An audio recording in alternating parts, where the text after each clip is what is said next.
The third massive human migration in Africa was the African slave trade. Between the 15th and 19th centuries, more than 15 million Africans were transported across the Atlantic Ocean to be sold as slaves in North and South America. Millions of slaves were also transported within the continent, usually from Central Africa and Madagascar to North Africa and the European colony of South Africa.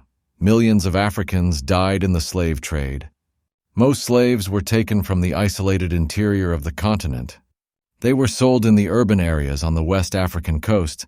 Thousands died in the brutal process of their capture, and thousands more died on the forced migration to trading centers. Even more lost their lives on the treacherous voyage across the Atlantic Ocean. The impacts of slavery on Africa are widespread and diverse.